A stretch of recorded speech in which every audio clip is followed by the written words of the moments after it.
Hello everyone, welcome to basics of learning. हम इस video में इंडियन ट्रस्ट एक्ट 1882 के बारे में डिस्कस करेंगे। इससे पहले जो ट्रस्ट के संबंध में कानून हैं, जैसे कि Indian trust act 1882, religious endowment act 1863, charitable endowment act 1890, charitable and religious trust act 1920 और ऑफिशियल ट्रस्टीज एक्ट 1913। तो हम डिस्कस करेंगे इंडियन ट्रस्ट एक्ट 1882 के बारे में। ट्रस्ट जिसको न्यास बोला जाता है, इसको 9 भाग में बांटा गया है। पहले भाग में प्रिलिमिनरी, दूसरे भाग में न्यास का निर्माण कैसे करना है, कैसे होगा, तीसरे भाग में जो ट्रस्टी है उसके क्या कर्तव्य हैं और क्या देयता हैं, उसकी लाइबिलिटीज़ और ड्यूटीज़ से संबंध में। भाग 4 में जो ट्रस्टी की शक्ति हैं और उसके अधिकार। 5वें भाग में जो ट्रस्टी है उसकी डिसेबिलिटीज़ क्या हैं, किस चीज़ के लिए उसको प्रतिबंध किया गया है, डिसेबल किस चीज़ के लिए है। 6वें भाग में जो बेनिफिशरीज़ है, जिसको हिंदी में बोलते हैं हिताधिकारी, उसकी क्या राइट्स हैं, लाइबिलिटीज़ क्या हैं। 7वें भाग में जो ट्रस्टी की ऑफिस है उसको खाली करने के संदर्भ में। 8वें भाग में एक्सटिंक्शन ऑफ ट्रस्ट, न्यास भंग करने के संदर्भ में। 9वें भाग में जो ट्रस्ट के लिए कुछ ऑब्लिगेशंस हैं, उन सभी चीज़ों को हम सबसे पहले स्टार्ट करते हैं कि उसकी डेफिनेशन से ट्रस्ट क्या है। इसका मतलब है कुछ ऑब्लिगेशंस जो एक व्यक्ति पर इम्पोज की गई हैं किसी भी तरीके से, या तो सील डीड के माध्यम से या फिर अलग किसी इंस्ट्रूमेंट से, सेम नेचर के इंस्ट्रूमेंट से, जिसको जो कंडीशंस हैं, कंडीशंस जो ट्रस्ट डीड में जो उसको दी गई हैं, जिसको हम इसमें डिस्कस करेंगे, जो इंस्ट्रूमेंट ऑफ ट्रस्ट होता है उसमें, कि जो ऑब्लिगेशंस हैं या जो कुछ कंडीशंस हैं जो एक व्यक्ति पर इम्पोज की गई हैं, जिसको हम ट्रस्टी बोलते हैं। ठीक है, और कैसी कंडीशन है और किस संदर्भ में कंडीशन है और वो उसे क्या डील करेंगे। जैसे कि अगर ट्रस्ट के संबंध में कोई भी कंडीशंस हैं, ट्रस्ट की जो प्रॉपर्टी है, अगर एक व्यक्ति मैं हूँ और मुझ पर किसी भी तरीके की कंडीशंस इम्पोज की गई हैं, कंडीशंस का मतलब है कंट्रोल करने के लिए, रेगुलेट करने के लिए या मैनेज करने के लिए, हेल्ड करने के लिए किसी भी प्रॉपर्टी को, जो कि ट्रस्ट की प्रॉपर्टी है। ठीक है, जो कि किसी बेनिफिट के लिए है, जिस पर्सन के बेनिफिट के लिए, उसको बोलते हैं बेनिफिशियरी। एक है तो एक, बेनिफिशरीज जब कई हैं तो उसके लिए। तो इसमें सबसे पहले समझते हैं कि ऑथर ऑफ ट्रस्ट कौन होता है, न्यासकर्ता कौन होता है। Person declares confidence is called author of trust. वह व्यक्ति जो विश्वास रखता है या उसे उसकी घोषणा करता है, उसको न्यासकर्ता कहते हैं। फिर कि ट्रस्टी किसे कहते हैं, न्यासी। वह व्यक्ति जो विश्वास को एक्सेप्ट करता है, स्वीकार करता है, उसको बोलते हैं ट्रस्टी। फिर है इसमें न्याय संपत्ति क्या है। Subject matter of trust is called trust property. जो उसका सब्जेक्ट मैटर होता है, विषय वस्तु है न्यास की संपत्ति, उसको न्याय संपत्ति या न्यास धन बोला जाता है। Written document through which trust is created is called instrument of trust. वह लिखित पत्र जो भी हो जिसके द्वारा न्याय घोषित किया जाता है, उसको इंस्ट्रूमेंट ऑफ ट्रस्ट बोला जाता है। Person whose benefit the confidence is accepted is called beneficiaries. अब इसमें हिताधिकारी कौन होगा, वह व्यक्ति जिसके फायदे के लिए जो विश्वास स्वीकार किया जाता है, उसको हिताधिकारी बोलते हैं, जिसके हित के लिए है। तो आगे स्टार्ट करते हैं कि एलिमेंट क्या है वैलिड ट्रस्ट बनाने के लिए। जैसा मैंने बताया, ट्रस्ट के निर्माण के लिए भाग 2 में सेक्शन 4 से लेके 10 तक प्रोविज़न दिए हुए हैं। तो इसमें लिखा है जो सेक्शन 6 है, जिसमें क्रिएशन ऑफ ट्रस्ट के संबंध में प्रोविज़न है, न्यास का निर्माण कैसे किया जाता है। इसमें कुछ कंडीशंस दिए हुए हैं। पहला ये कि intention of author to create the trust. पहली ज़रूरत है इंटेंशन, जो न्यासकर्ता का एक इंटेंशन, आशय होना चाहिए। फिर दूसरा है कि उसका न्यास का एक उद्देश्य होना चाहिए। तीसरा, जो मॉनेटरी असेट्स है, न्यास की जो संपत्ति है, is assign for the benefit of trustee, trustee के हित के लिए होनी चाहिए। फोर्थ है कि इट गिव्स कंट्रोल और transfer of the trust property to the trustee which include intention of the author. कि जो ये प्रॉपर्टी है, जो कंट्रोल या फिर ट्रांसफ़र जिसका किया जाता है ट्रस्ट प्रॉपर्टी का टू द ट्रस्टी, जिसके मैंने बताया ट्रस्टी के लिए जो प्रोविज़न आप लास्ट फोटो में देखिए, trustee person accept the confidence, जो व्यक्ति उस विश्वास को स्वीकार करता है वो ट्रस्टी। जैसे मैं एक व्यक्ति हूँ, मैंने किसी चीज़ की घोषणा की, विश्वास की कि मैं कोई न्याय का निर्माण कर रहा हूँ, ये निर्माण की मैंने घोषणा की और किसी ने इसको एक्सेप्ट किया, एक रिटन डॉक्यूमेंट के माध्यम से मैंने ये किया, उन्होंने इसको एक्सेप्ट किया। जिन्होंने एक्सेप्ट किया वो ट्रस्टी, मैंने बनाया, मैं ऑथर ऑफ ट्रस्ट हुआ, और जो सब्जेक्ट मैटर है प्रॉपर्टी वो न्याय संपत्ति होगी, जिस माध्यम से किया लीगल डॉक्यूमेंट से वो इंस्ट्रूमेंट ऑफ ट्रस्ट हुआ, जिसके हित के लिए किया वो इसमें बेनिफिशरीज हुआ। तो छठवें भाग में आप समझिए, अब वैलिड ट्रस्ट को बनाने के लिए ये कंडीशंस हैं। पहली कंडीशन इंटेंशन, दूसरा पर्पस, तीसरा मॉनेटरी असेट्स वो बेनिफिट ऑफ ट्रस्टी के लिए होने चाहिए, चौथा कि ये कंट्रोल भी दे, नियंत्रण या और transfer of trust property to the trustee, trustee को वो संपत्ति का जो अंतरण होना चाहिए उसका नियंत्रण करे वो, which include the intention of author, जिसमें उसका आशय निहित है न्यायकर्ता का। फिर है trustee can claim expense and salary from the benefit, और जो ट्रस्टी है वो क्लेम भी कर सकता है जो खर्चे हैं और सैलरी है उस बेनिफिट में से, जो बेनिफिट उस संपत्ति से अर्जित किए जाएंगे। अब है कि effect of provision is valid trust required for certainties. जब वैलिड ट्रस्ट की जो रिक्वायरमेंट के लिए 4 कंडीशंस जो दी हुई हैं वो ये हैं कि सर्टेनिटी ऑफ ऑथर्स इंटेंशन, एक निश्चितता एक न्यायकर्ता के आशय के संदर्भ में, ऑब्जेक्ट के संदर्भ में, उसके उद्देश्य के संदर्भ में, और बेनिफिशरीज के संदर्भ में, और ट्रस्ट प्रॉपर्टी के संदर्भ में। फिर है सेक्शन 8। सेक्शन 8 है कि जो सब्जेक्ट मैटर है, न्याय का विषय है, जैसे कि न्याय की विषय वस्तु हिताधिकारी जो बेनिफिशरीज की है, बेनिफिशरीज को बोलते हैं, को अंतरणीय संपत्ति होनी चाहिए। अंतरणीय मतलब जो ट्रांसफरेबल प्रॉपर्टी है। The trust law require that subject matter must be property and applicable to be transfer to beneficiaries, की उसके लिए अंतरण हो सके। अंतरण के संदर्भ में 8वां ये भाग है जिसमें न्याय का विषय है, न्याय का विषय जो सब्जेक्ट मैटर होता है उसका। फिर 5वां सेक्शन है जो प्रॉपर्टी के नेचर को बताता है, जो स्थावर संपत्ति है, न्याय की संपत्ति है उसका nature. Properties which are transfer to the trustee में भी मूवेबल और इमूवेबल, वो चल संपत्ति या अचल संपत्ति दोनों में से हो सकती है। फिर अगला प्रोविजन है पर्पज शुड बी लॉफुल, कि जिस पर्पज़ के लिए की जाती है वो पर्पज़ लॉफुल होना चाहिए, विधिपूर्ण प्रयोजन तरीके से होना चाहिए। Trust must be created for lawful purpose, ये एक लॉफुल उद्देश्य के साथ होना चाहिए, अनलॉफुल ऑब्जेक्ट के साथ नहीं।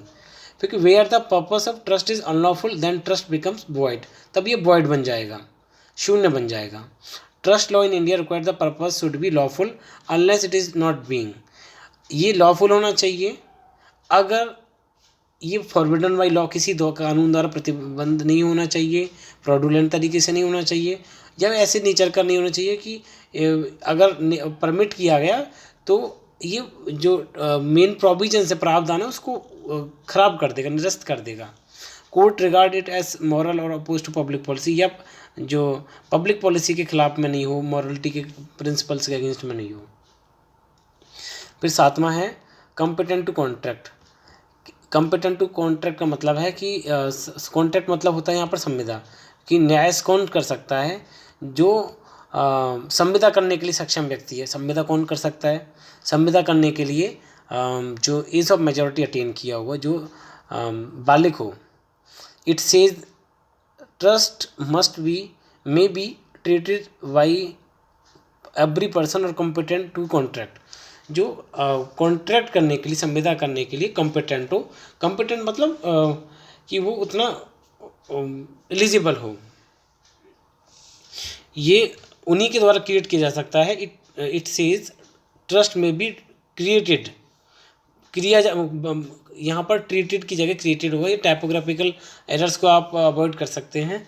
तो वो सभी व्यक्ति जो संविदा करने के लिए एलिजिबल हैं, जैसे कि एज ऑफ मेजोरिटी अटेन किया हुआ 18 ईयर ऑफ एज, और कुछ स्पेशल प्रोविज़न अगर कोई गार्जियन वगैरह हैं, लीगल रिप्रेजेंटेटिव, या फिर अपॉइंट कोई व्यक्ति जिसके लिए जो संविधा कानून है हमारा उसमें विशेष प्रावधान दिए गए हैं कुछ कंडीशंस में, एक्सेप्शनल सिचुएशंस में।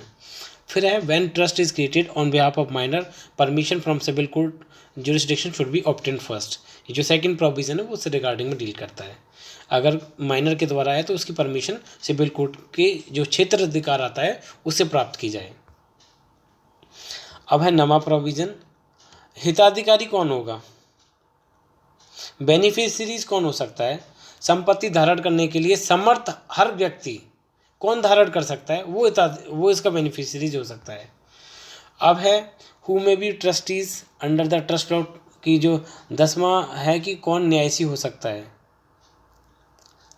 अब इसके लिए जो प्रोविज़न है सेक्शन 10 में इसकी कंडीशन दिए हुए हैं कि कौन, जब संपत्ति धारण करने के लिए जो हर समर्थ व्यक्ति न्यायसी हो सकेगा, लेकिन जहाँ न्याय स्वयं विवेक का जो प्रयोग है वो चीज़ें देखी जाएंगी, तो उस चीज़ को हम स्पेशल कंडीशन में अगर देखते हैं यहाँ पर, जैसे कि a person who is competent to contract capable है प्रॉपर्टी होल्ड करने के लिए ट्रस्टी के रूप में। और जो इंग्लिश लॉ के जो प्रोविजंस हैं, under the English law the property becomes to the subject of two kind of the ownership. पहला है trustee become the legal owner and beneficiaries regarding the beneficial owner. और हिंदू लॉ के जो provisions हैं जो बोलते हैं इस चीज़ के लिए कि trustee have in possession of the property, और जो बेनिफिशरीज है जिसको कुछ अधिकार मिले हुए हैं, या बेनिफिशियल ओनरशिप है जिसको हम इक्विटेबल ओनरशिप भी बोलते हैं। आप फिर से समझें इसको कि न्याय को प्राप्त करने वाला स्वीकार करने के लिए किसी तरीके का आबद्ध ना होना चाहिए। कोई भी न्याय को अगर रिसीव करता है, स्वीकार करता है, जैसे कि मैंने न्यायकर्ता बताया जो न्याय को किसी के हित में करता है, और एक न्यायसी होता है जिसके लिए किया गया है। न्यायसी के किन्हीं दो ऐसे शब्दों या कार्यों से रिसीव करेगा जो ऐसा एक्सेप्ट करने के लिए रीजनेबल तरीके से एक सर्टेनिटी के साथ क्लियर करते हैं उन सब चीज़ों को। ठीक है, इसके संदर्भ में प्रोविज़न सेक्शन 10 में दिए हुए हैं कि कौन व्यक्ति होगा जो न्यायसी हो सकेगा, जो कैपेबल है। अब ट्रस्ट कितने प्रकार के होते हैं, एक्सप्रेस तरीके से, इम्प्लाइड तरीके से, पब्लिक, प्राइवेट और सीक्रेट ट्रस्ट। एक्सप्रेस मतलब एक बाहरी रूप से जो न्याय होते हैं जिनको बनाया जाता है। इम्प्लाइड जो आंतरिक रूप से स्वीकार किए जाते हैं। एक जो पब्लिक होते हैं, पब्लिक और प्राइवेट का मतलब है ओनरशिप के बेसिस पे।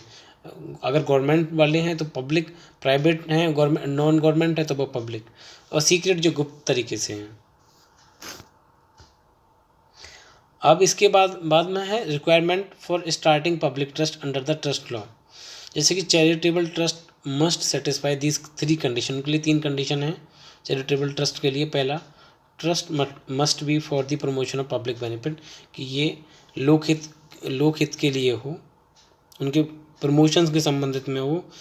और दूसरा, मस्ट बी होली और एक्सक्लूसिवली चैरिटेबल, ये चैरिटेबल नेचर का होना चाहिए, और इसका नेचर भी इसी तरीके से होना चाहिए जो चैरिटेबल का हो। अब लायबिलिटीज़ क्या हैं, लायबिलिटीज़ ऑफ ट्रस्टीज़। जो ट्रस्टी है उसकी लायबिलिटी सेक्शन 23 से लेकर 30 तक दी हुई हैं। और liability for breach of trust, जो ट्रस्ट निर्माण किया गया है उसका अगर ब्रीच किया उसके संदर्भ में, trustee committing a breach is not liable to pay in following cases.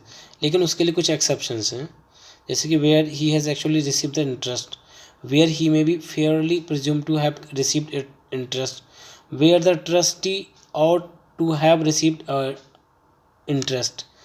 देखिए, जो लायबिलिटी कब अराइज होती है, अगर आपको कोई भी अतिशक्ति मिली है उस शक्ति के साथ एक लायबिलिटी भी बनती है, उसके जहाँ दायित्व हैं।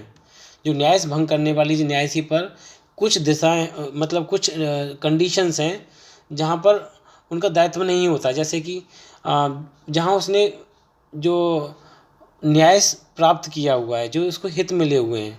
पहला condition, where he has actually received interest, जहाँ पे उसको हित प्राप्त हुए हुए हैं। Where he has fairly presumed, जहाँ फेयरली प्रिज्यूम किया गया है, अच्छे तरीके से ये माना गया है कि उन्होंने उस हित को स्वीकार किया गया है। Where the trustee ought to have received, ought to का मतलब है यहाँ पे एक कंडीशन को रिप्रेजेंट करते हैं कि उनको होने चाहिए, जो हित रिसीव किए उन्होंने, रिसीव को प्राप्त किया है। फिर है कि no set off against liabilities, दूसरी कंडीशन है। तीसरा है कि पोजीशन ऑफ को ट्रस्टी, जो ट्रस्टी एक भी हो सकता है, कई भी हो सकते हैं। जो को ट्रस्टी है, पोजीशन ऑफ को trustee, general rule, trustee not liable for breach of trust committed by any office of his को ट्रस्टी, मतलब जिसने किया है, अगर और भी ट्रस्टीज़ हैं, को ट्रस्टीज़ हैं, उसके लिए वो लायबल नहीं है, सभी सिर्फ वही है जिन्होंने किया है। जनरल रूल का जो प्रोविज़न है। एक्सेप्शंस क्या हैं, जो सेक्शन 26 में दिए हुए हैं। Declares trustee is liable for breach of co trustees where he has deliver trust property for a school trustee without seeing its a proper applications. 26 में उसके लिए जो एक्सेप्शन प्रोविजन दिए हुए हैं। Rights and power of trustee under the trust law, क्या power है right to title के लिए, टाइटल एक बंडल ऑफ राइट्स के लिए, जो अधिकार उनको संपत्ति से मिलते हैं। Indemnity from gainer of breach of trust, settlement of accounts, general authority of trustees, power of convey, power to sell, authority to deal with trust property under trust law, ये सभी जो ट्रस्टी के जो अधिकार और शक्तियाँ मिलती हैं ट्रस्ट लॉ में। तो ये एक जनरल ओवरव्यू था, जहाँ पर सिर्फ आपको ये बताना था कि ट्रस्ट का निर्माण कैसे किया जाता है, उनके अधिकार, कर्तव्य, और कब उनको विशेष प्रावधान दिए जाएंगे, और कब ट्रस्ट की संपत्ति की जो नेचर है किस तरीके का होगा, कितने प्रकार उसके होंगे। तो वो सारी चीज़ें आप इस चीज़ में इस वीडियो में हमने डिस्कस किया, और आने वाली वीडियो में हम इसको सेपरेटली इन डिटेल में करेंगे। ये सिर्फ ओवरव्यू था ताकि आप ये समझ सकें कि ट्रस्ट प्रॉपर्टी के लिए हम क्या क्या चीज़ उसमें स्टडी करते हैं। Thank you for watching this.